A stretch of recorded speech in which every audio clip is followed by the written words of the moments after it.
JC, how you put the characters from Ocean's 8 into Fast 5, they have nothing in common. What about a sin dynamic? You've heard of the 7 deadly sins, right? 7 behaviors or feelings that, according to theology, inspire further sin. Applying one of the sins to a character can help writers determine characters' motivations concerning individual goals or preferences. Using this process makes it so much easier to create distinct characters, especially if there's an ensemble cast. And yes, today I'm channeling my inner sloth.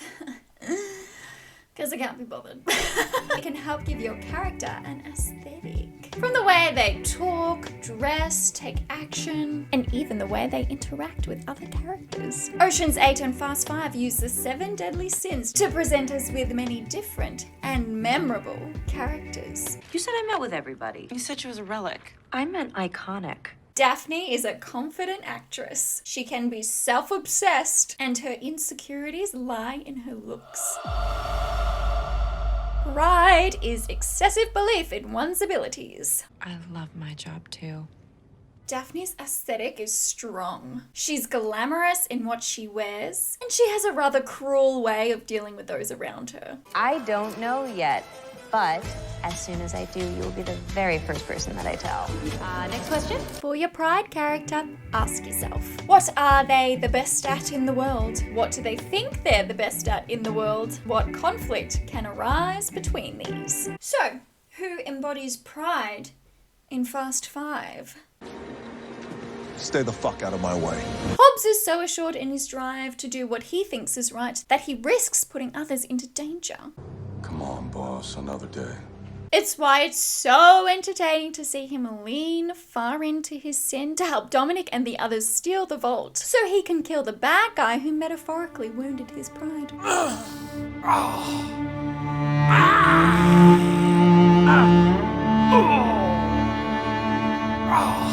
Hobbs also has an obvious aesthetic. He dresses sharp, moves like he owns the space, and talks with authority. All these guys are his names on a list. They come up, we take them down. Not a phone call more, not a bullet less. Daphne is now Hobbs in my mash. I love my job too. Stay the fuck out of my way.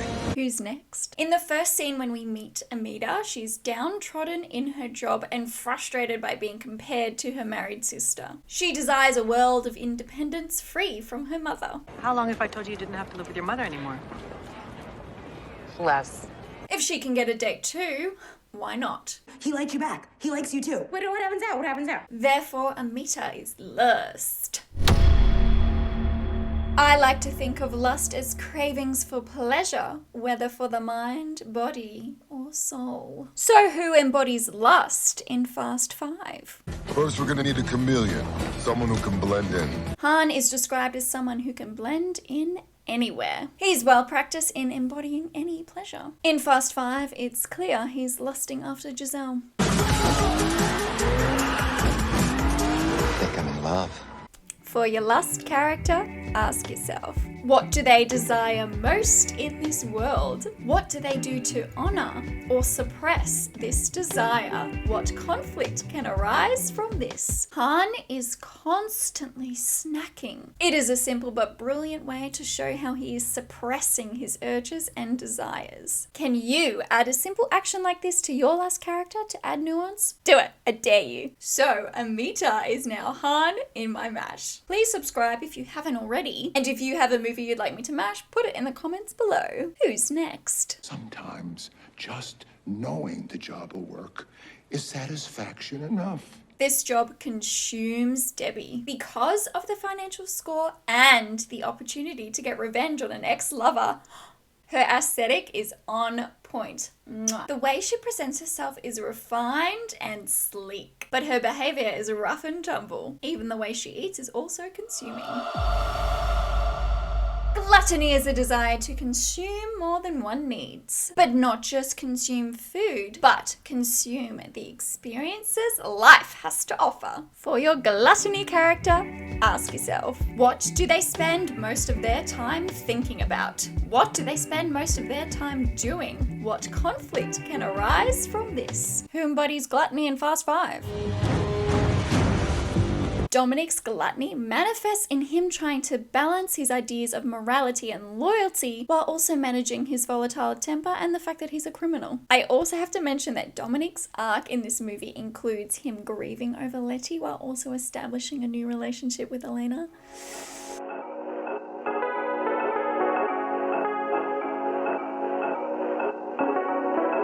But because he's gluttony, he's allowed to get away with it. His aesthetic is fierce despite moments of affection. Because he has a handle on these contradictory things most of the time, he's an influential voice in the group. Salute, mi familia. Salute. Salute. Debbie is now Dominic in my mash. Oh yeah. Who's next? Rose is a has-been designer. How did I get here? I'm old. Hey, you're not old. She craves the status and situation she once had, so she agrees to join the heist. Envy is the desire for others' traits, status, abilities, or situations. In this case, Rose is envious of her past self, and perhaps she's seeking attention with some of her outfits. For your envy character, ask yourself, what do they want that they can't get? What do they have that they don't want? What conflict can arise between these? Who embodies envy in Fast Five? You mean after you screwed everything up in LA? In earlier films, it's clear Vince is envious of Brian, especially because Mia favored Brian over him. How dare she? I mean, what? God, lady can't have choice. But by Fast Five, this sin has softened into jealousy. Jealousy says, you have something, so I want it too. Envy says, if I can't have something, you can't have it either. Which flavor works best for your envy character? Do they start in jealousy, but something happens to push them into envy?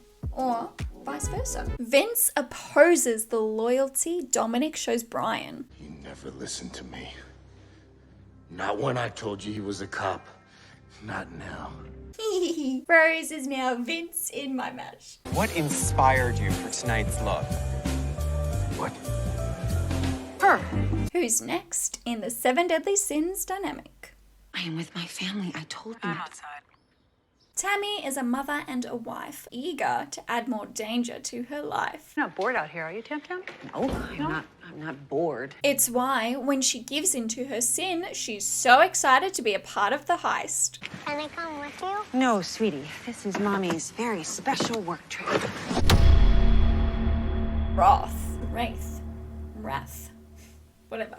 Wrath is traditionally described as someone who spurns love and chooses fury instead. Tammy does not have violent outbursts. She rarely raises her voice throughout the movie. Yet we see the bubbling anger.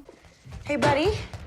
Can you do me a favor? Can you take that outside? Which adds so much to the comedy and humility of this character. However, you could say she spurns her life of safety and stability to embrace one of danger instead. The writers have cleverly flipped this sin on its head, giving us a fresh, credible take that fits into the story's world. Tammy's aesthetic is very clean and controlled, from how she dresses to how she deals with others. She has a lid on her anger. But I'm hungry. I know, sweetheart. I promise I will be right there. How's it feel? What's that? Be on the other side of a wanted poster.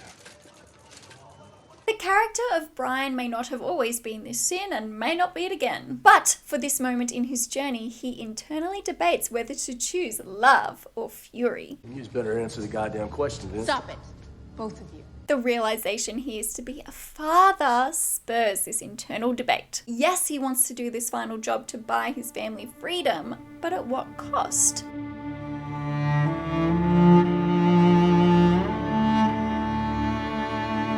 This franchise is already full of masculine rage, so it's super refreshing the Roth character is portrayed in such a way that makes it stand out. I mean, compare these two scenes and tell me which one has more emotional punch within this fictional world. That is such horseshit.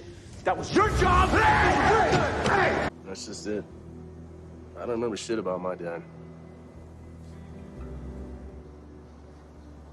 He's just never there. For your Roth character, ask yourself, what do they think is weak about love?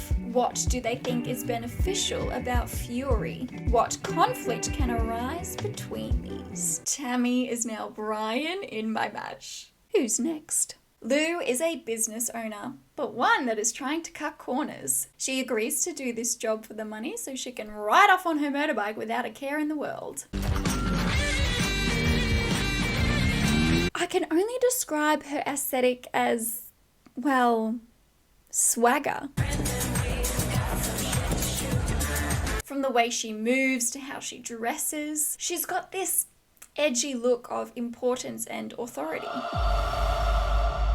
Greed is the desire for wealth or material gain, usually ignoring anything affecting the human spirit. This explains the distinction between the heist leaders and why conflict arises when Lou discovers Debbie's ulterior motive. He sent me to jail. You have no idea what that's like. Who embodies greed in Fast 5? It's my boy Roman Pierce. We go way back. I met this cat in juvie. Roman is willing to join the heist once he learns his cut. So what we're talking about is $100 million. You say what? I also describe his aesthetic as swagger, from his sharp outfits to his rather loud, if not obnoxious, personality. I got 100,000 says I can take you all in the next quarter mile. Yeah, your broke ass has got 100 grand. We pull off this job, I will. For your greed character, ask yourself, what do they think enough wealth is? What are they willing or not willing to do to get it? What conflict can arise because of this? Lou is now Roman in my mash. You don't want to tell me? It's Jules. You say what? Nineball is so good at what she does for her job, she makes it look so easy. Yet she does not give her real name to stay aloof from the others. My name's Debbie. Nineball. What's your real name?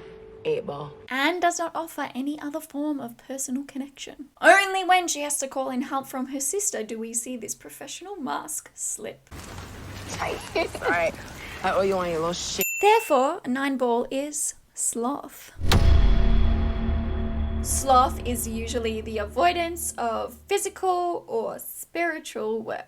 But for the characterization of Nineball, it's the avoidance of personal connection. That's why whenever she's working, she's usually alone. Another Sloth character from Ocean's 8 is Constance. She is also incredible at what she does, but comes across as slobbish in her appearance and wish-washy in her communication style. Oh, hey, I was wondering if I can get a Metro card, because I'm skateboarding in from Queens every day.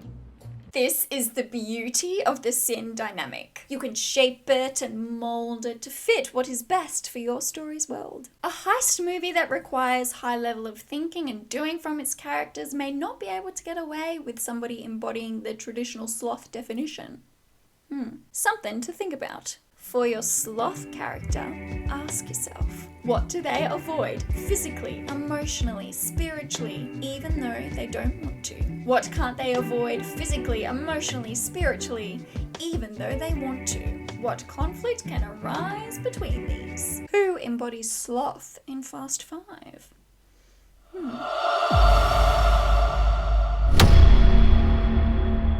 Instead of answering this, I'm going to go on a tangent here. Cool, yes, there are women characters in Fast 5. Mostly they have interesting qualities and some fun lines, but they are plot devices to serve the characters that are men. What about me?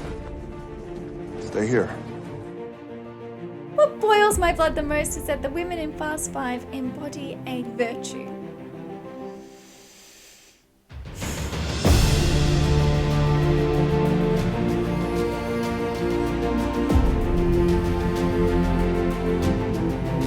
I mean, come on. The fact I can easily split between these genders is insulting, whether the writers did this consciously or not. Women are so much more than this. Men are so much more than this. Humans are so much more than this. Apply this process to your story, see what happens, and if you are perpetuating this harmful narrative, then maybe don't. Maybe change it. Just a suggestion. If the writers had leaned into the virtue and sin aesthetics differently, it could have elevated the entire movie. I mean, watch what happens when I make some changes.